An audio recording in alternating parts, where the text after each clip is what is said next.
Jiran taphataan kubbaa saaphanaa beekamaa Koobii Biraayant balaa heelikoopteraan du'uu laalchisee gaddatti dhaga'ame ibsaa jiran. Koobii Biraayant ga'eessa waggaa 41 ture. Biraayantiif intalli isaa umriin waggaa 13 ji'aanaan kanneen dugdee magaalaa Los Aanjelesitti du'an keessaati. Innaa balaan sun irra ga'e dorgommii taphaa saaphanaa kan dargaggootaa irratti argamuuf imalaa turan. Biraayant heddumminaan tarkaanfii magaalaa irraan deebi'a. Biraayant tiraafikii heddumminaan magaalaa sana keessa jirurraa maquuf jecha mana isaatii gara tapha sanaatti imaluuf heelikoopteraan balali'uu himame. Poolisiin konyaa Los Aanjeles qorannaan aangawoota federaalaa waliin geggeessamaa waan jiruuf uummati bakka balaa sanarraa akka fagaatu gaafateera. Kana laalchisee qophii ispoortii keessatti gabaasa bal'aa qabna. Muummichi ministeeraa Chaayinaa Lii Keekiyang vaayirasii haaraa uumame kan koronaa jedhamuuf namoota 81 galaafate ittisuun akka danda'amu qorachuuf jecha har'a magaalaa Waahun daawwachuudhaan aangawoota eegumsa fayyaa waliin wal arganii jiran. Waahun bakka vaayirasiin kun itti argame yoo ta'u, uummata achi jiruuf magaalaalee hedduu keessaa innaa mootummaa vaayirasichi akka hin facaane ittisaa jiru kanatti asiif achi akka hin sochoone uggura cimaarra kaa'amee jira. Lakkoofsi boodinaa aangawoota eegumsa fayyaa Chaayinaan beeksifame namoonni 2700 vaayirasii kanaan qabamuu ifa taasiseera. Muummichi ministeeraa Israa'el Benjamin Netanyaa'uuf kan turan Geenz har'a Waayit Haawusitti addaan marii kan geggeessan yoo ta'u, pirezidaanti Doonaald Tiraamp kan yeroo dheeraaf eegamaa ture karoora isaanii walitti bu'iinsa Israa'eliif Faalisxiin ilaalchisee ibsa kennuuf jiru jedhameera. Tiraampiif Netanyaa'uun kibxata borii innaa waliin ta'uun tuuta oduuf ibsa kennan karoora isaanii uummataaf ifa taasifama jedhamee eegama. Waggoota 3 darban michuu Israa'el kan ta'an pirezidaanti Tiraampiif garee isaanii waliin dhimmootii barbaachisaa waa'ee nageenyaaf dhimmootii haqaa keenyaa irratti mari'achuuf jirraa jedhan Netanyaa'uun. Hoogganoonni mootummoota Eertiraa, Itoophiyaa fi Somaaliyaa Asmaraa keessatti wal ga'uudhaan marii gadi fageenya qabu dhimmootii biyyoota sadanii walta'iinsaaf misooma naannoo gaanfa Afrikaa irratti mari'atanii jiran. Hoogganoonni sadeen waliigaltee biyyoota sadanii baatii fulbaana bara 2018 irra ga'ameef cicha qaban akkasumas hojiirra oolchuuf tattaaffii waliin qaban irra deebi'uu mirkaneessaniiru. Hoogganoonni kun waliin ta'uudhaan waliigaltee sana attamiin hojiirra akka oolchan gamaaggamuudhaan bara 2012 waggoota ittaanan keessa wal ta'anii yaaddoon nageenyaa ittisuuf deddeebii namootaaf meeshaalee seeraan alaa ittisuu akkasumas daawaa sammuu adoochuu deddeebisuu ittisuu karoora dandeessisuu baafataniiru. Itti dabaluudhaan hoogganoonni biyyoota sadeenii biyyoonni sadan qabeenyaa uumamaa qaban hojiirra oolchuudhaan wal ta'anii hojiiwwan hawaasummaaf misooma dinagdee hojjechuuf walii galanii jiran. Namoonni daldalaa lama magaalaa Teeppii godina Shaakaa naannoo uummattoota kibbaa keessatti ajjeefamuun gabaasameera. Haleellaa suukanneessaan obbolaa lamaan kanneen naannoo Amaaraa irra ta'an irratti raawwate qaama haleellaa walitti aansuudhaan garee hin beekaminiin naannoo sana keessa sosso'aniin geggeeffameetii jechuudhaan jiraattonni. Godina Horroo Guduruu Wallaggaa magaalaa Shaambuutti intalli isaanii Caaltuun humnoota mootummaatiin dheengadda jechuunis amajjii 16 bara 2012 haala ittiin qabamte jedhan haati Caaltuu aadde Askaalan akkasitti ibsu. Halkan keessa sa'aatii 10 kan qabe federaaladha. Maal jedhan sababa maalii dhiyeessan halkan sana kan qabaniif? Maalan beeka'ani baay'ee anna shakkisiisee bakka naasuudhaan anuu waan biraa ta'een oole galatasaa bakka kophaa fudhatanii deemanii ani manatti hafee anumaaf ishiidha kan mana jiru.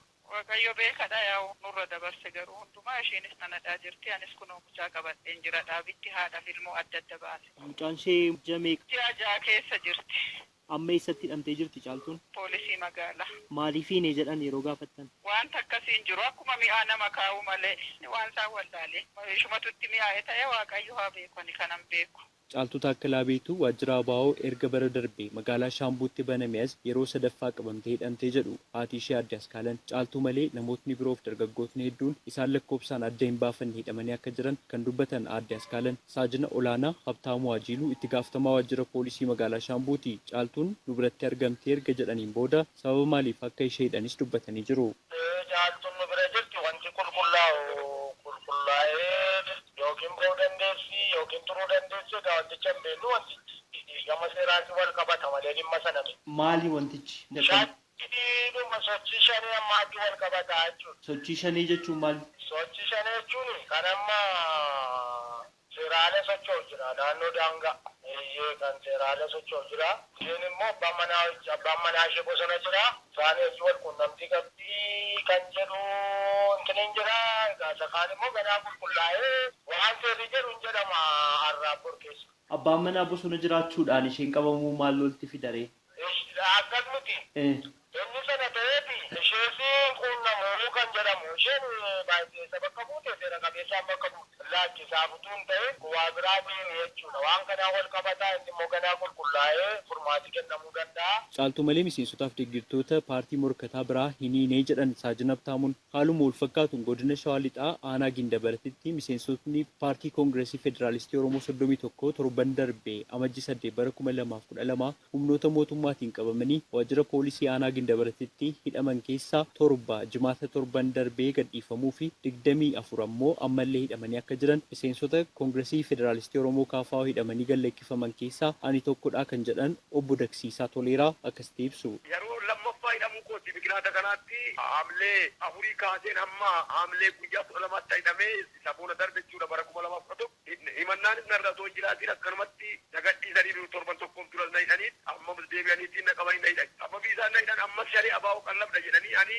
shariin abaa'oo biyya keenya keessa hundi hin jiru ani KFO'dhaaf ananii hojjechaa ture miseensa KFO jira biyya keenya miseensa KFO kana keessatti filannoo zuurii shanaffaatiin miseensummaa guutuudhaan kanan hojjechaa turedha. Shiftaan tokkitti naannoo keenya jiru biyyi keenya nageenyumaan hojii isaa hojjetataa hin qotataa hin galfataa hin tifkataa waan tokko nuyi miseensuma KFO'tu jira malee waan tokko shiftaa arginee waan nama qallabde hin qabu shiftaanis hin jiru nuti nageenyumaan bobba'ee gara namni isaanumatti nu jeeqa malee. Gandi namoonni kun keessaa hidhamanii irrachaa gatoorraa irreessaa koonoorraa ganda kana doobbiirraa qarree sankooriirraa qilxuu sanbataa kan jedhamurraati namoonni kun kan hidhamanidha. Wanti ta'uu qabu dararaan akkasii kun biyya nageenyaan jiru biyya nageenyaan hojjetateetiin jiraachuu danda'u kana akka filannoo nageenyaan akka filannoo keessatti deemuun akka nurraa dhaabatu dararaan kun jechuun barbaada. Obbo Dastaa Dinqaatti gaafatamaa liigii dargaggoo KFO fi barreessaa madirakidha.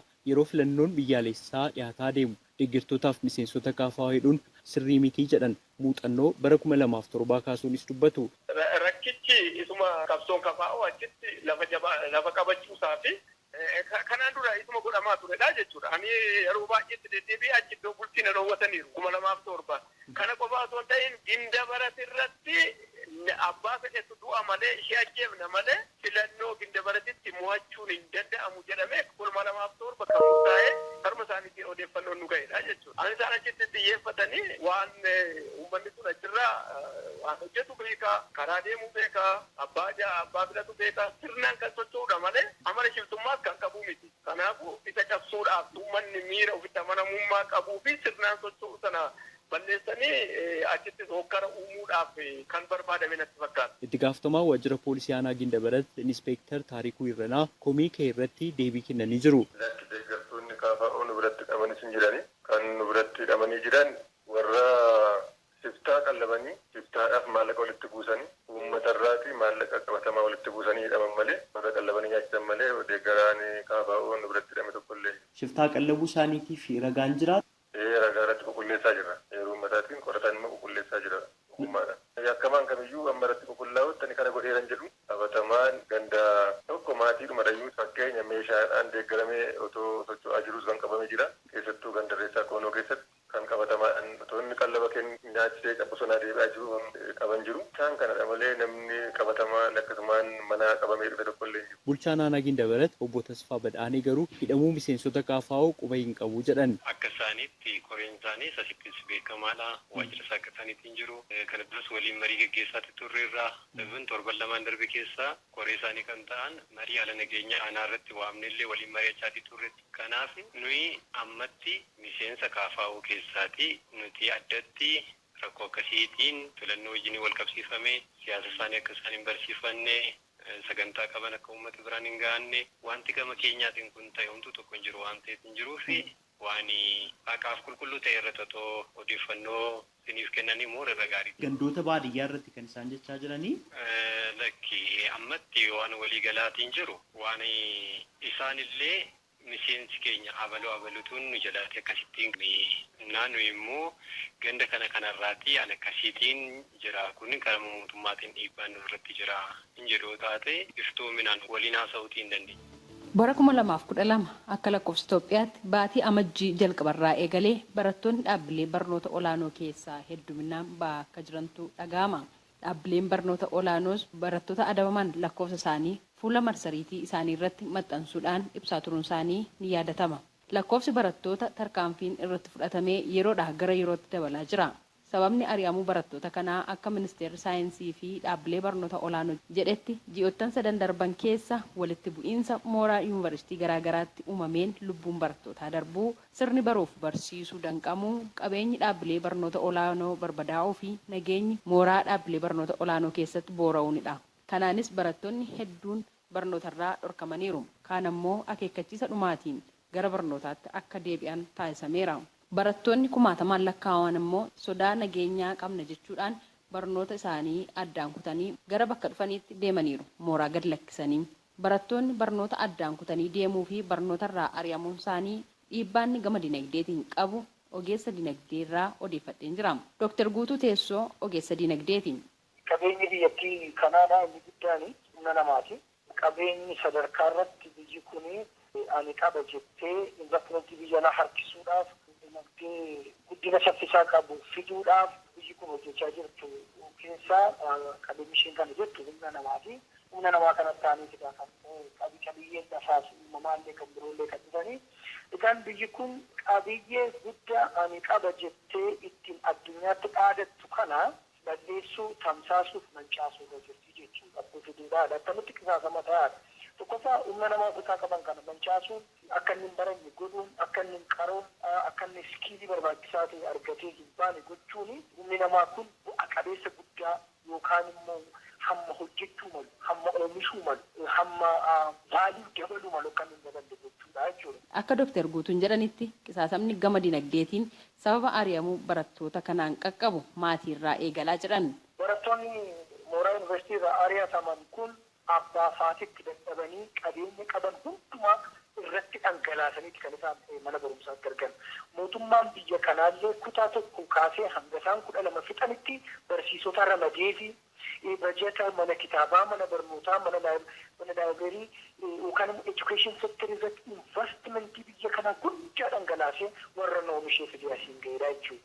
Egaan ijoollee kana har'a mana lafa isaan ga'an kanatti dhaabee mana barumsaatti ari'uun baasii kanaan dura dadhabbii kanaan dura dinagdeen biyya kanaa itti dadhabame akka inni karaa tafuuf akka inni manca'ee hafu gochuudha jechuudha. Kanaaf kuni dinagdee kanaan duratti baanee boordeebisee fida boordeebisee biyya kana ceesisa jennu karaa akka inni hafuu fi gochuudha jechuudha. Barattoonni manneen barnootaarraa ari'aman kun dargaggoota. Kanaaf qormaata ta'uufii malu biyyattiidhaaf kallattii adda addaatiin jiran ogeessi kun. Humni mana barumsaatii ari'ame kun galee mana ta'a jedhanii yaaduun gonkumaan danda'amu. Nama tokko lama miti kan ari'amaati jiru. Kumaatamaan ari'amaa jira barataan Oromoodhaa manneen barumsaa sadarkaa olaanaarraa. Humni baratee gadee deebi'ee dhufe kuni taa'ee hin ciisu. Sirna kana dadhabsiisuudhaaf sirna dinagdee dhufutu akka inni qisaasama balaarra godhuudhaa fi dudduubatti hin deebi'u maali? Dhalataa kanarratti abdii kutata. Ijoolleen manneen barumsaatii ari'aman.